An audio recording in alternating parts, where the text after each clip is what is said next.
सहनौ भुनक्तु सह वीर्यं करवावहै तेजस्विनावधीतमस्तु मा विद्विषावहै।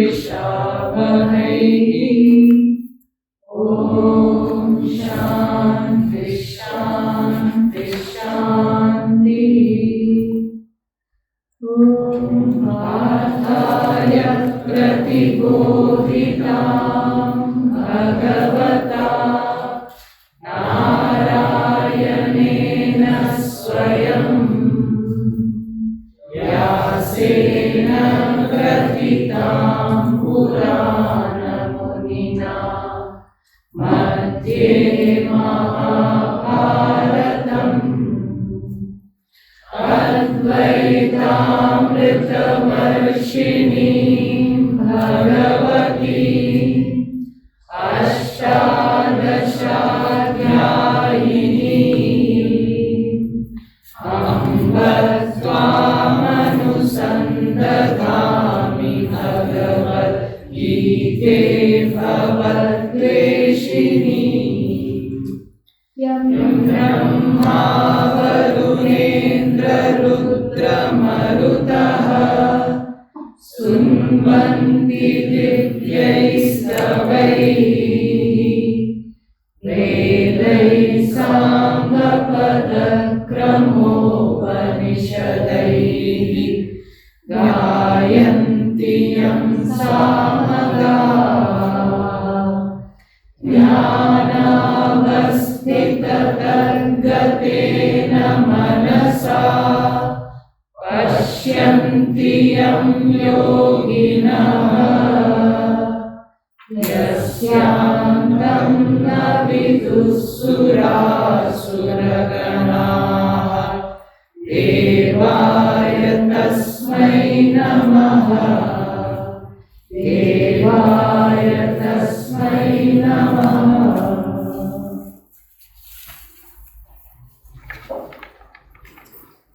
कर्मण्येवाधिकारस्ते कर्मण्येवाधिकारस्ते मा फलेषु कदाचन मा फलेषु कदाचन मा कर्मफलहेतुर्भुः मा कर्मफलहेतुर्भुः मा ते सङ्गोऽस्त्वकर्मणि मा ते सङ्गोऽस्त्वकर्मणि। A very beautiful and important verse, often quoted. Even though we may not know much about the Bhagavad Gita, this verse everybody knows. Most people know this verse. And the translation is as follows. Karmani eva te adhikarah. Yeah, we can add. Adhikarah, right, choice. Your choice and your right is in karma. How do you say in karma? Karmani. Seventh case. Your right is with reference to karma. In karma alone. Ma phaleshu kadachana. Kadachana at any time. Your scope does not extend to the production of the results of karma. Phala. Phala is not in your hands. Why didn't somebody tell me this sooner? One would think. Well, all this ayasa, all this effort in trying to do this, that or the other, I would have not made. I would have been, I would have learned how to let go. Well, how come nobody told me this sooner? But it is never too late to understand this truth. There's a lot here. It's a very packed verse. So you have, first let's see the translation. You have every right of action. And why do you have every right of action? Because free will is there. Supposing I want to put my hand up I don't have to press the button and hope the hand will come up. I have the free will to go like this. I can put the hand up, I can put it down. All it needs is a thought, and the thought communicates to the organ of action, and the hand comes up. So this is action. I have every right to action because free will is there. But the production of result of action is an entirely different matter which is not in my hands. In other words, although there appears to be a causal connection between action and the results of action, it's a very strange thing because there are two agents involved. One agent who is the karta, namely I.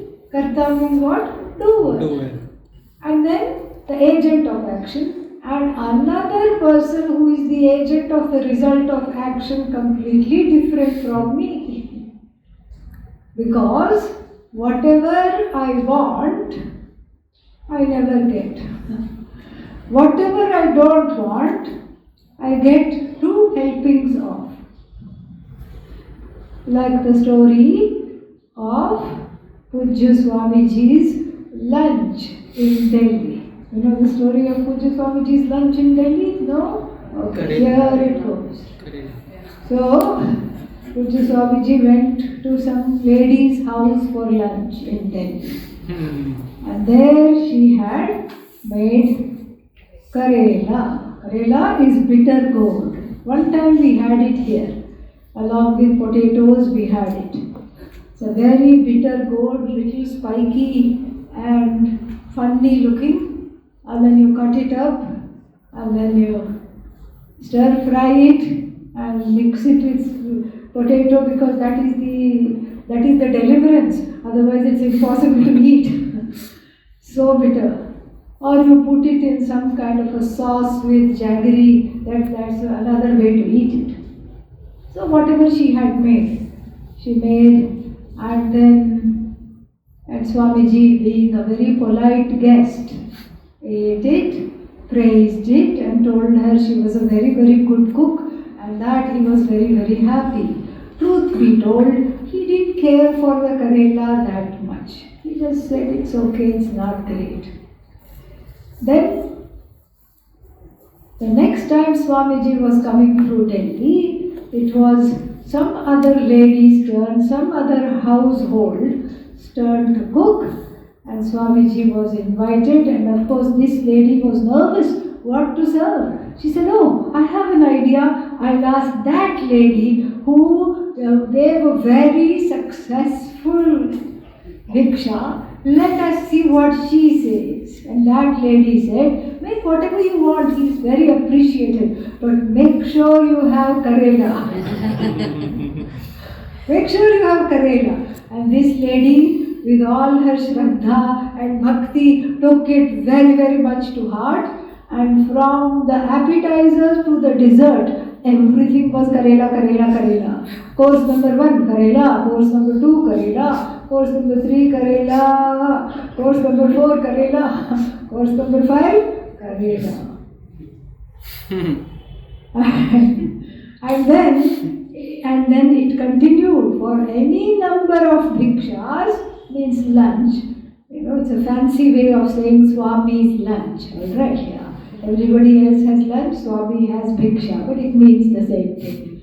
And so, everywhere he went, he was served Karela from head to toe. What option did he have? He had to learn to like it. Because this is exactly what happens. Whatever you don't like happens 2 times, 3 times, many times. Whatever you want, somebody else gets. You do not get. And so this seems to be a strange law of life. And that is what is expressed here. Karmani eva adhikarahate ma phaleshu. Ma means not really with regard to the results. Vishaya saptami phaleshu, or you can directly take it in the fruits. In the fruits thereof, one doesn't have any say. And then, therefore, Arjuna is advised, Ma karma phala hetuhu, ma bhuhu. Do not carry the burden of being the producer of the result of action. Otherwise, you will be looking at a very, very sad life. All you will have is sadness from the beginning to the end. You will only have sadness, sadness, sadness, sadness, sadness. And then, what will happen if you tell somebody, you can produce, you have the freedom of action, but you cannot produce the results, and they get upset and they say, okay, I'm not going to act. They get depressed and say, what's the point of me acting? And therefore, the last injunction is, Mate Sangaha Astu. May you not have any fondness for Sangaha, fondness, attachment, proclivity. Sangaha Ma Astu. You may not have for what? Akarmani, in not doing action. This seems to be a very unfair setup. You keep doing, and somebody else, something else, and somebody else is in charge of the results. But this is a very humbling moment. You recognize that you do not call all the shots. You apply for a job, and then what happens? Interview is there. First of all, you may or may not get to the interview stage. But let's say you have done your homework, you have studied the company, you have studied all the people who are working for the company. And then you finally get an interview. You go there, you sit down and you answer everything properly. And then what? A letter comes 4 days later, sorry, we have given the job to somebody else. Who happens to be somebody who is very annoying, who is already in your life. And so, what went wrong here? You did your best. I thought I was good enough. I thought I would be a very good fit for this job. I did my best. But how come the best was not good enough? This again goes to show that the results of karma are in somebody else's hands, not in your own hands. You do not produce the results of action. You can only study certain known variables. Hidden variables, there are many. As expressed in the idiom, there is many a slip between cup and lip. By the time you take a glass of water, somebody else in a hurry can go and do abhisheka from the goes to the head, and you have a bath, an extra bath. Or it could just go down on the ground, or it could go in the windpipe rather than the food pipe. So many possibilities are there. We don't know which one will happen. So, in the beginning, we can say we don't call all the shots. As we progress, we see we don't call any of the shots. Well, nothing we have control over. What do we have control over? Nothing. It's all magic. The food we eat goes into the esophagus, not in the windpipe. Magic. That it goes inside and gets digested. Magic. That it turns into all the nutrients and nourishes the body. Magic. It's all magic. When that does not happen, it's even a bigger magic. Oh, how come this didn't happen? It's a surprise. In either case, it's a big surprise. So that I don't have the say over the results of action is a very, very humbling moment. Otherwise, without this understanding, Karma Yoga is incomplete. You can't just say have samatvam, equanimity. Yesterday we saw equanimity. You cannot just say have equanimity, because then it would just be a practical advice. Oh, come on, have equanimity. That does not turn karma into Karma Yoga. If you look over the notes, that we made on the point by point notes on Karma Yoga. What was said? The awareness of Ishvara. Bringing Ishvara into one's life is Karma Yoga. So without the awareness and without the inviting Ishvara into the equation, there is no Karma Yoga, only karma with some practical attitudes. So here, if I am not the producer of the results of action, who is the producer of results of action? Ishvara. Ishvara only, who else? Neighbor is not the producer of the result of action. Neighbor is also struggling. Mother and father are not the producers of the results of my action. There seems to be something else completely in play. This is a factor that we call Daivam. And we have seen this verse before, and we had also seen it yesterday when Pujya Swamiji quoted it. Daivam. Daivam means the Ishvara factor. In fact, we have to factor in Ishvara. And we are actually deluding ourselves by calling it the Ishvara factor. Ishvara is the only factor here. Ishvara is karma phala data, and that has to be recognized. Karma phala, results of action, data, giver. Ishvara is the giver of the results of action because everything comes from Ishvara. I do the effort and then I don't have to carry the burden of producing whatever I want. This is actually a very, very big relief, huge relief, because that is where the results of action are coming from, and there is many obstacles, many things. Where are the obstacles coming from? You can say Ishvara, but if you look very closely, it is from one's own karma. Why did the neighbor who was less qualified got the job? Why not me? That is my own karma standing in the way. People here become very irritable sometimes listening to this because they think that karma is very fatalistic. Oh, it's all my fate. And then this is why I can't get Atma-jnanam. Nice try. This is why I can't have this, because I can't do this, I don't know, it's against my karma. Karmically, everything has to happen according to karma. This is not, karma is not a deterministic model. It is not supposed to be fatalistic at all. It has nothing to do with fate. We have to understand first clearly what is karma phala. What is karma phala? Karma phala is whatever I had done in the past or earlier in this life, the fruits of action. Then what is karma? Whose actions are they? My own action. So where is the free will? When I did those actions, did I not have free will? Yes. So the free will is not jeopardized. Free will is there.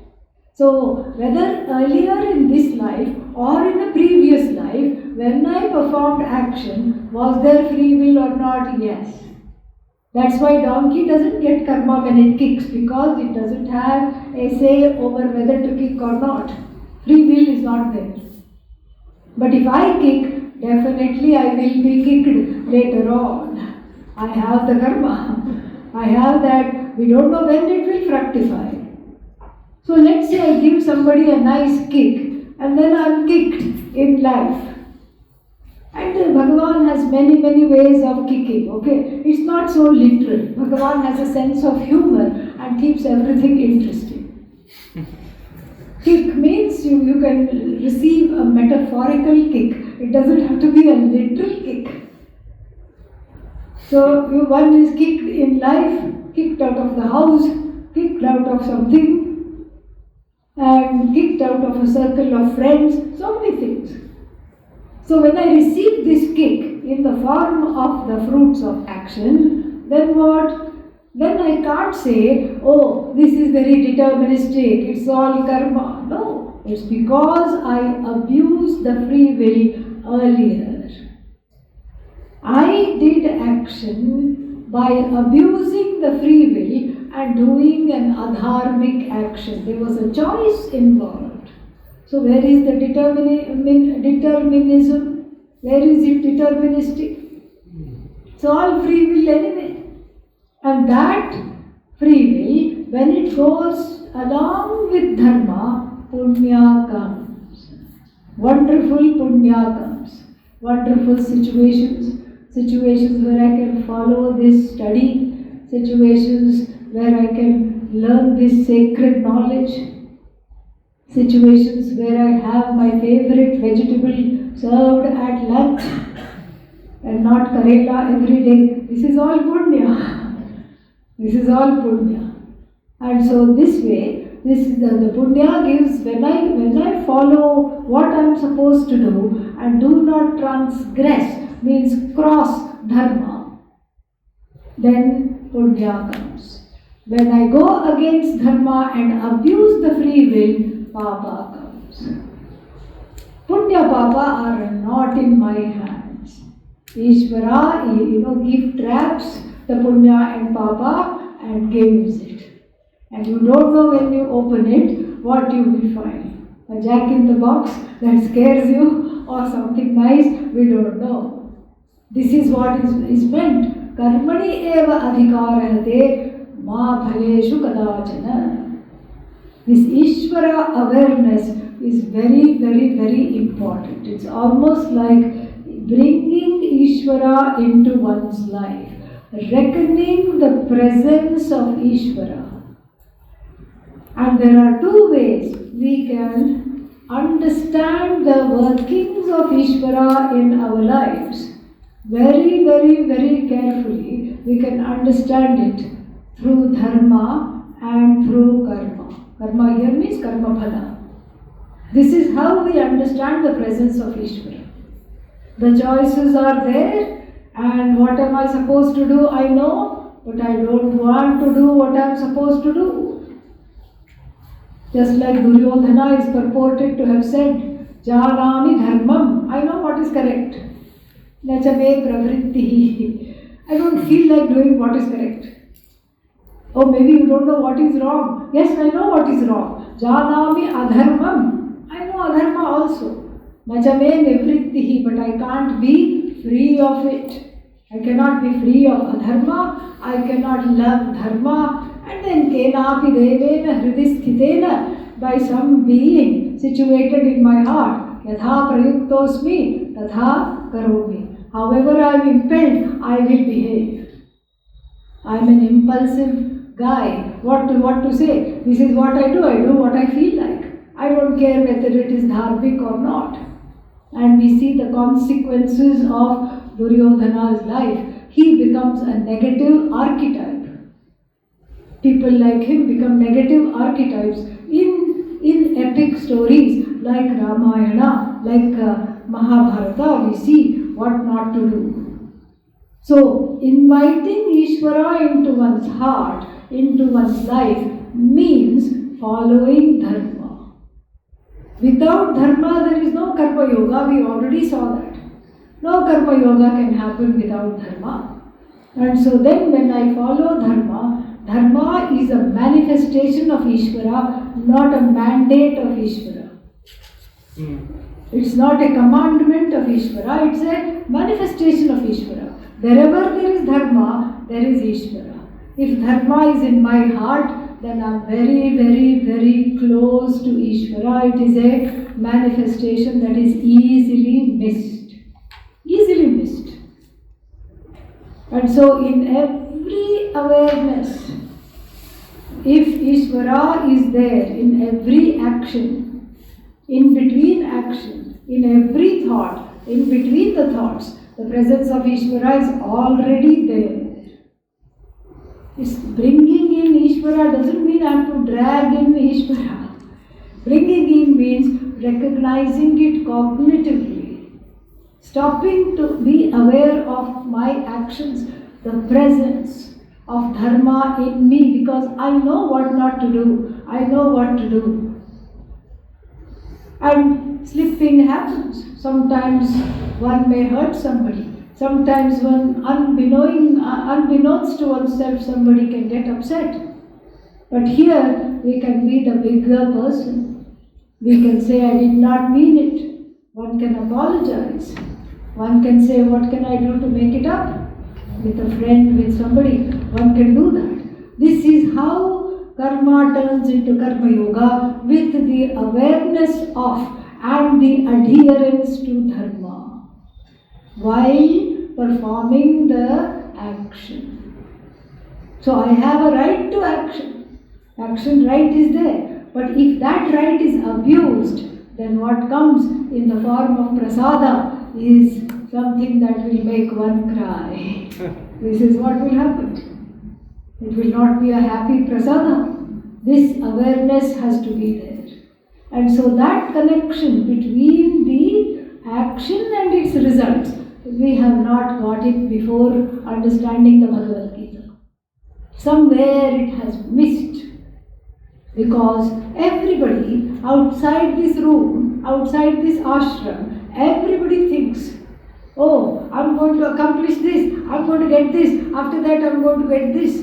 Everybody has a 5-year plan. I thought only government had 5-year plans, but everybody has 5-year plans. Somebody asked me, what are you going to do in 5 years? And I said, I don't even know what I'm planning in 5 minutes. So 5 years is very far. 5 days, one doesn't know. But here, the 5-year plan, I want to do this, I want to do that, I want to have this, I want to have that, I want to build a house, I want to get a job, I want to get married and have 2 children. This is a 5-year plan. Nothing wrong in planning.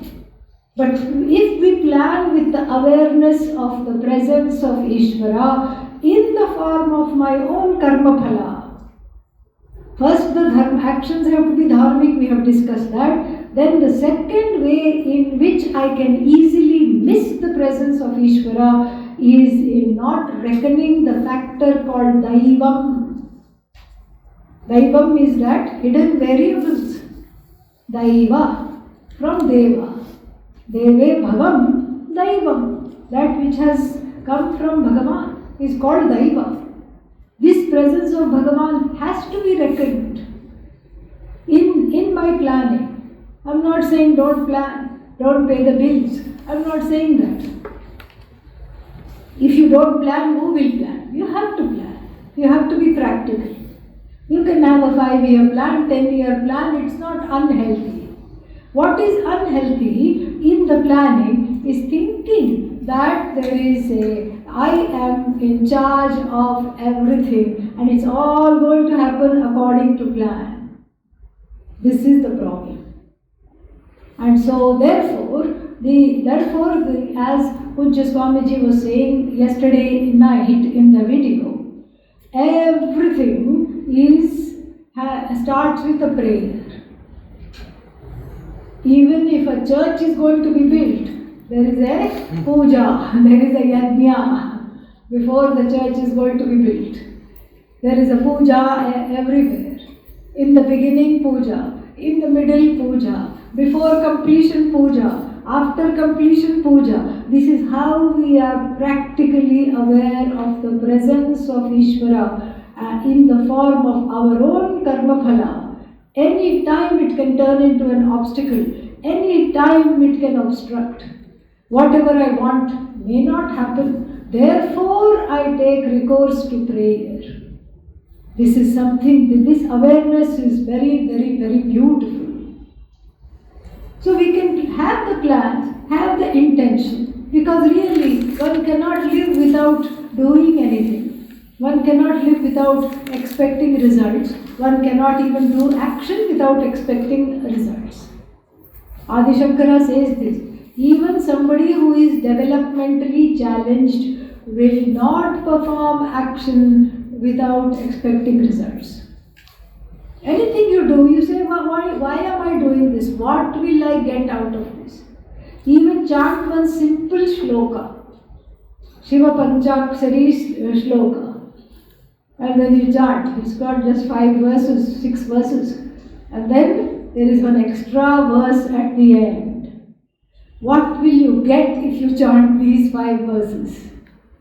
Shiva Lokam Avapnoti means one will Shivena Saha Modate. One will rejoice with Shiva, as Shiva, in the form of Shiva. One will rejoice. And what is Shiva? Purity, freedom from guilt, freedom from hurt, freedom from sorrow, freedom from pain. That is what is called here Shiva, Shubha. So that is all mentioned. Why is it mentioned? Because it's the natural human tendency to expect the results. You cannot do anything without expecting the results.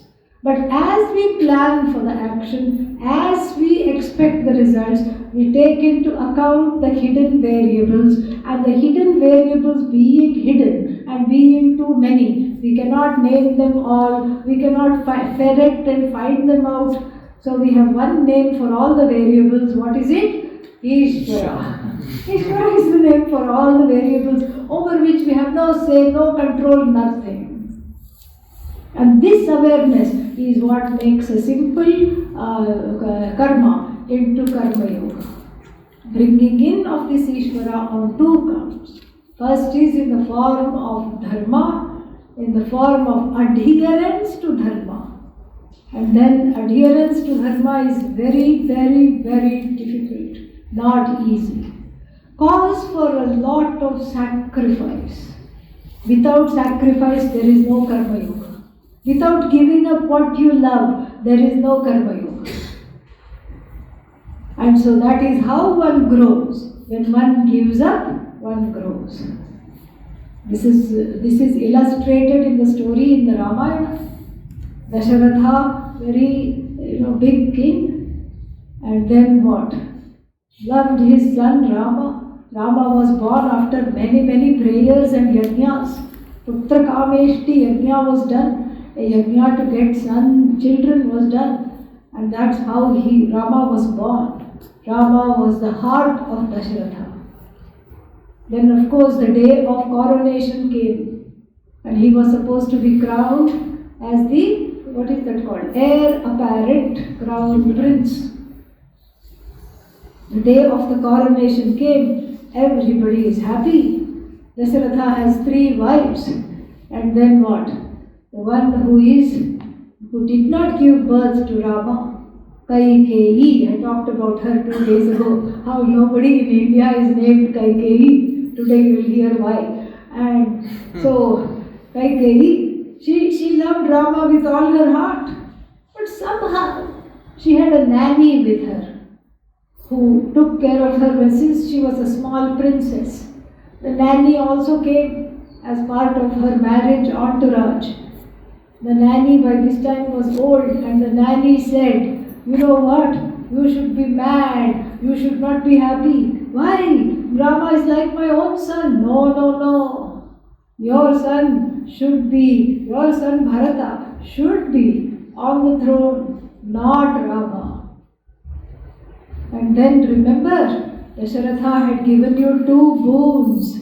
She was a very accomplished lady. She had with a whip in hand, she drove the chariot in Dasharatha's war against some demonic people, and then managed to defeat them even when the axle of the chariot broke into 2. In ancient Indian warfare, if the chariot topples over, the battle is done for. You have as good as lost the battle. But then what happened here? She saved the battle by holding the broken pieces of the axle with one hand, and with the other hand drove the horses and drove all the people away and assured victory for her husband. So happy he was. Dasharatha said, ask for 2 boons, anything you want, ask for. And then what? She said, I'll ask later. What is it that I want? I don't want anything. The nanny eggs her on. Ask for those 2 boons now. 1 minute, Dasharatha leaves her choosing which sari should I wear for the coronation. And next minute, she is in the anger management room. Yes, There is such a thing. It is called Kopa Bhavanam. It's a good idea to have that in every house. If not room, anger management corner. We are told it was made of some transparent material, and then the people could rave and rage and rant, but they could not harm themselves. People would be looking at them. And so Dasharatha was puzzled. What happened? She was so happy. He couldn't understand. He said, what is this? He must have told himself, I'll never understand women. What is wrong with them? What is happening over here?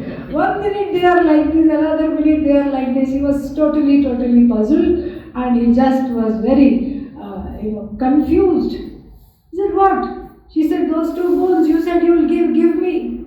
Sure, but why are you like this? What are the boons? First boon, my son should be crowned the prince. He said, no problem, fine.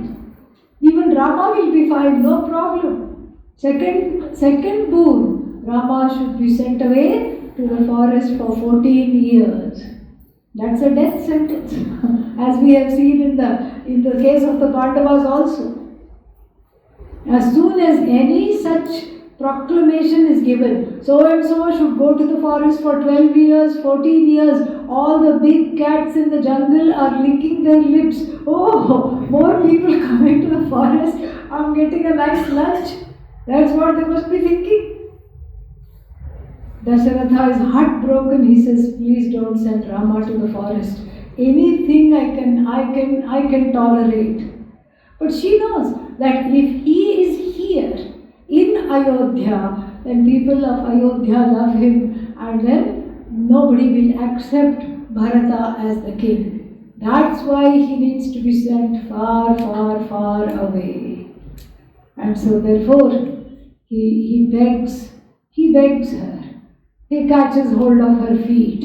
He cries. But you know what? Nobody else was there when he gave the boons to her. This was done in private, and it's not a democracy, it is a monarchy. He is the legislature, he is the judiciary, he is the executive branch, all in one. He is the monarch, he is all in all, he is the king. All he had to do was say, what boons? Shut up, get dressed. Then we would have had a different Ramayana. Get dressed, come to the hall where the coronation is taking place. I don't remember any boons. But he is incapable of saying that. Why? Because he knows what is here. He knows he said it, he cannot deny it. This is dharma. This is adherence to dharma, even at the cost of the loss of his son. And as it turns out, also his life. This is what is adherence to dharma in times of adversity, difficulty and challenging times looks like. It's wonderful to adhere to dharma when everything is going good. When everything is nice, one can be compassionate, one can be charitable, one can be happy, one can be a giver. But when one is challenged, when life is difficult, can one maintain that same equanimity? That is what turns karma into karma yoga, nothing else. And so therefore, karmani eva adhikarahate ma phaleshu kadachana. So now, if I understand this, that I have freedom of action, but not of the results. Even with action, where is the freedom? Because what do I have to do? Follow dharma. Be in Ishvara awareness. That is my privilege, because it is easy to do otherwise. So where is the freedom? The freedom is in choosing to adhere to dharma, no matter at what cost and what privations I have to undergo. And this is a very nice preamble to the verse that is going to come next, which is the first definition of Karma Yoga. 3 definitions are given in the Bhagavad Gita. The first one is in verse number 48, and then the second one is in verse number 50, both in chapter 2, and the third one will come in chapter 6, verse 23. Third definition of Karma Yoga will come in chapter 6, verse number 23. So here the first definition, let us see. Yogasthah kuru karmani. Yogasthah kuru karmani. Sangam tyaktva dhananjaya. Sangam tyaktva dhananjaya. Siddhya siddhyo samo bhutva. Siddhya siddhyo samo bhutva. Samatvam yoga uchyate. Samatvam yoga uchyate. Yogasthah. Yoge tishtati iti yogasthah. The one who stays in yoga.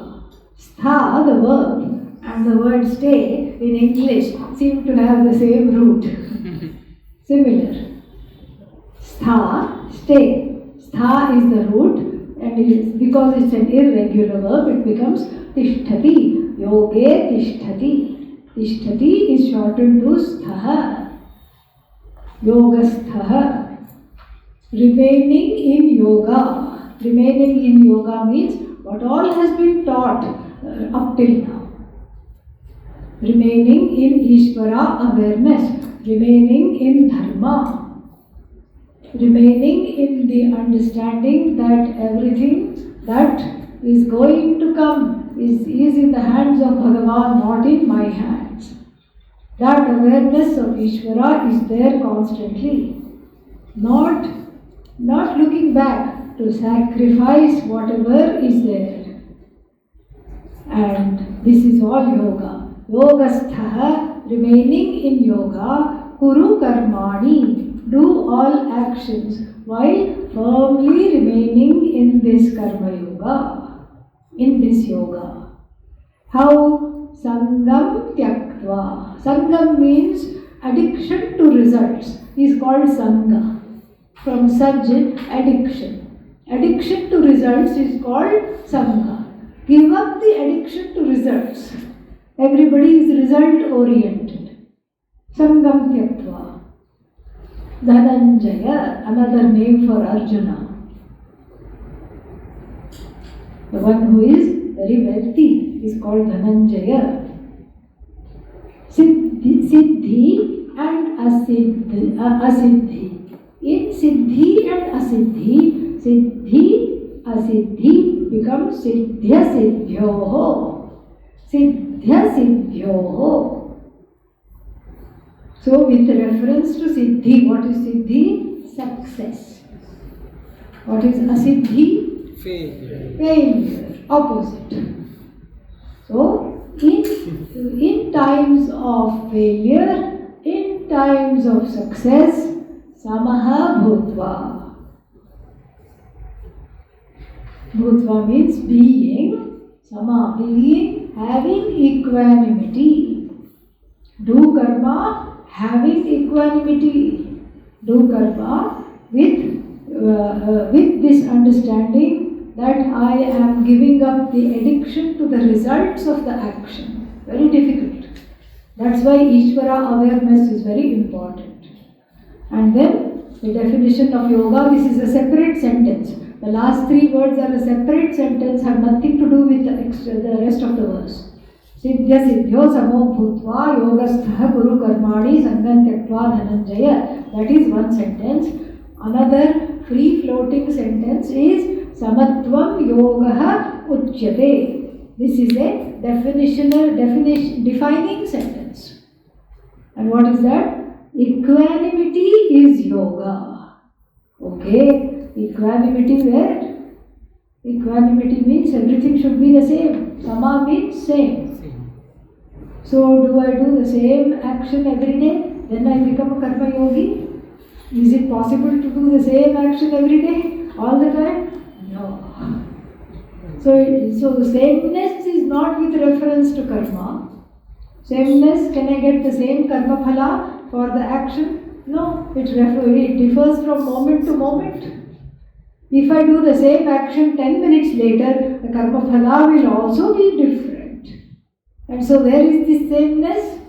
The sameness is in the attitude with which the results of action are received. That is where the sameness is referred to. The equanimity, the equilibrium is in my head and my heart. No matter what happens, I am the one that is receiving the results of action with a relative sameness. See how difficult it is to do without Ishvara awareness? Impossible. There won't be any sameness. If there is no awareness of Ishvara, there will be a fighting spirit. I didn't get my say. I didn't get my share. How dare somebody do this to me? But with Ishvara awareness also, you can be aware of injustice, you can be aware of social injustice, you can look at all that. You can also say, I am not going to accept it and do something. That is not what is talked about here. You have the free will to do that. As long as you are not flouting dharma, you can do that, no problem. But here we are talking of situations over which you have no control. No control at all. So what to do? Acceptance. Glad acceptance. Prasada. Maybe glad is a stretch. First acceptance. Then little bit glad acceptance. Prasada means it has come from Ishvara. It's the same thing. In India, we see this frequently. Highly diabetic person, you offer them a laddu, they say, no, my sugar will go up. And then you tell them, no, this has come from Tirupati. This has come from Tirupati. Then they will say, oh, okay, give a little bit. They will touch it to their eyes and reverentially eat it. Just because it is Tirupati, laddu, will it not make their sugar go up? Of course the sugar will go up. But they are prepared for that. They will say, okay, I will take an extra tablet or an extra shot of insulin because this is prasada. I don't want to miss out on prasada. I couldn't go to Tirupati. Tirupati has come to my doorstep in the form of the friend or the neighbor who went. And so, what happens to this highly diabetic person who is on a diet, who does this, no, I can't have this, I won't have this, I won't do this. Oh, it's prasada, the whole attitude changes.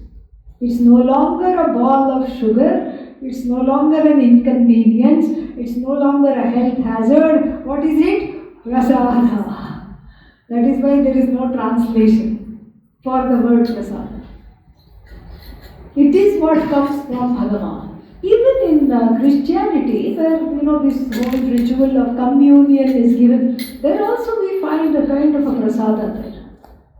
So there is, there is bread. It's not called bread. Body of Christ, and then blood of Christ. Some wine is given, and then you stand in line just like you do here and receive it from the hands of the priest, and then you don't fight with the priest. That person got extra wine. Why I got a little bit? You don't whine about it, okay? Yeah. You don't cry. That person got extra piece. I got little. Whatever comes, you take. This is a metaphor for being the temple rituals and the temple behavior, and same thing in the church also, is a metaphor for how we are supposed to take and expect the unexpected in life. When confronted with the unexpected, what to do? Because the person of no training, the person of no knowledge of Ishvara, the person of no Karma Yoga collapses right there and then. Says, I don't know what to do, I'm helpless, and why did this happen to me? Jumps up and down, raves and rants and cries and screams. But the person of having this knowledge, blessed with this knowledge of Karma Yoga, just says, okay, this is a very big disappointment. No problem in acknowledging this is not at all what I wanted. It's a terribly huge disappointment. I don't know how to take it. But then, what does the Shastra say? What does the Gita say? It is a manifestation of Bhagavan. It's not just coming from Bhagavan, it is a manifestation of Bhagavan. So when there is difficulty in my life, that means Bhagavan is ringing the bell. That is what it is. Bhagavan is ringing the bell. More difficulties means there is more Ishvara in my life. This is the only way to grow. This is not fatalistic. This is the only way to grow. And besides, two more things here. When one is able to manage the ecstasy, the happy moments, when one doesn't get carried away, during the challenging moments, one can calm down. That is what is the secret here. In the happy moments, if one goes, yay, wonderful, nobody can touch me, pride comes. And then this attitude of I call all the shots come. And then what? Soon the Kala Chakra, the wheel of time goes round. And then what? Shani is in the wrong place. Saturn is in the wrong place. Venus is in the wrong place. Guru also went to the wrong place. And then what? And then difficulties come. And then one becomes a puddle. Not knowing how to deal with the difficulties, one becomes a puddle. And so therefore, this equanimity is advised. The equanimity is advised because to be able to manage the outcomes. The outcomes are not in your hands. But we have to learn to manage the outcomes to get samatva. And this samatva is the first aspect of karma yoga being defined here. And so how do so many outcomes of action, how to manage the outcome of action? Actually, there are only 4 possible outcomes to any action. What? Like what? The outcome is in keeping with your expectations.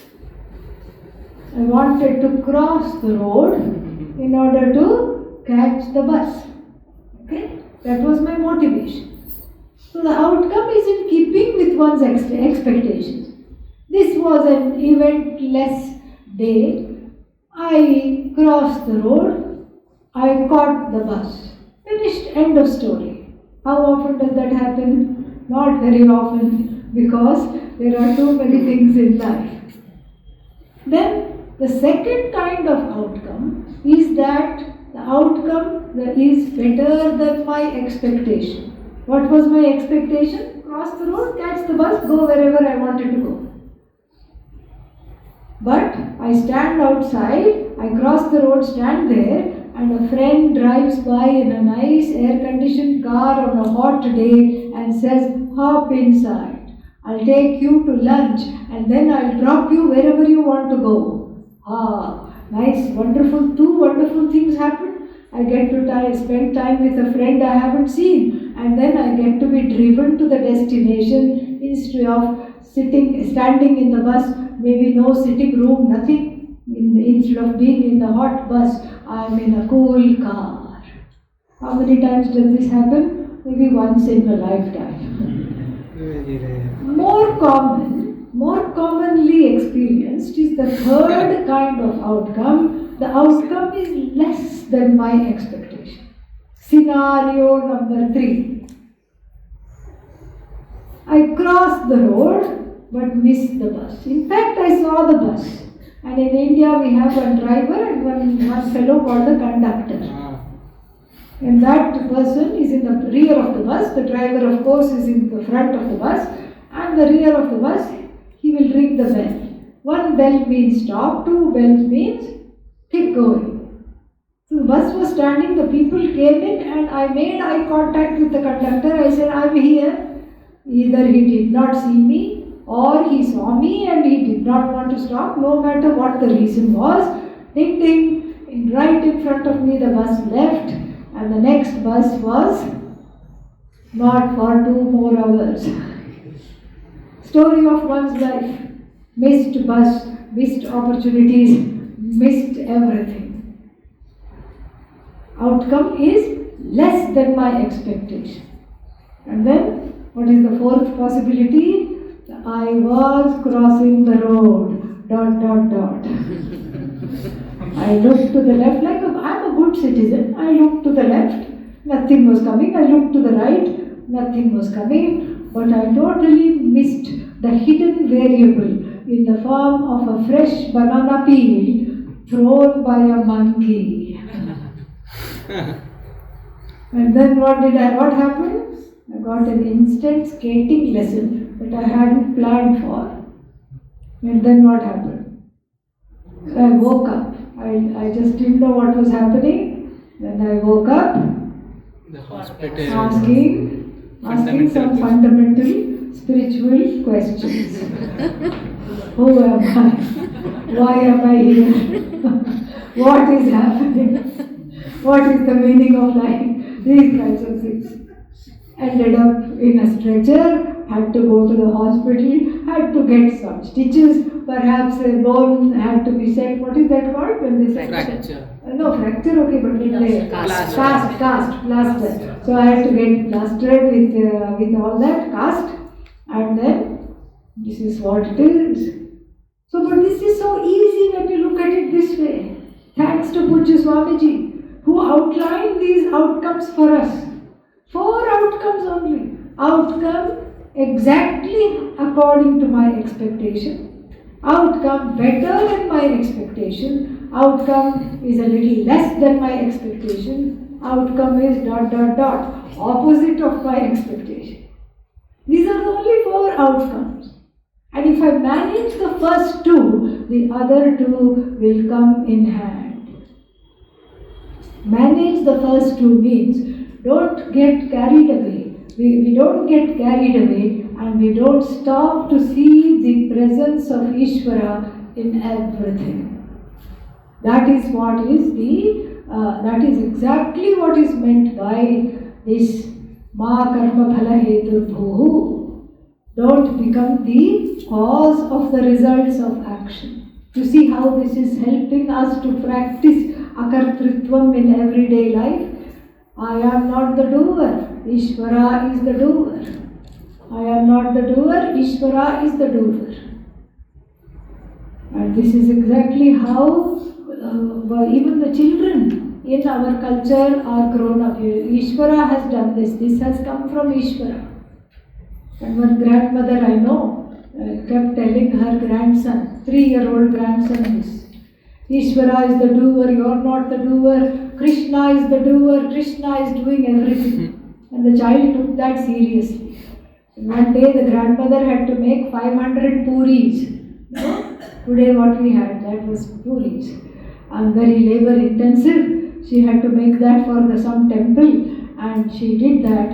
And then she was talking to her friend. She said, oh, my arms are aching, everything, my back is hurting, everything is hurting. And the child just touched her shoulder and said, why are you aching? Krishna made the puris. Why are you hurting, Grandma? And she had a taste of her own lesson. And she said the child became the teacher. She told me this. She was so happy. She said the child became the teacher. I became the student in one, the script was flipped in 1 second. The 3-year-old taught me. And she hugged him and she said, yes, indeed Krishna made the puris. I have no right to complain. And this is the first definition of Karma Yoga. And then the next one. Dure nahyavaram karma. Dure nahyavaram karma. Buddhi yoga dhananjaya. Buddhi yoga dhananjaya. Buddhau sharanam viccha. Buddhau sharanam viccha. Kripanah phala hetavah. Kripanah phala hetavah. Om Purnamadah Purnamidam Purnat Purnamudachyate Purnasya Purnamadaya Purnamevavashishyate. Om Shanti Shanti Shanti. Hari Om Shri Gurubhyo Namaha. Hari Om.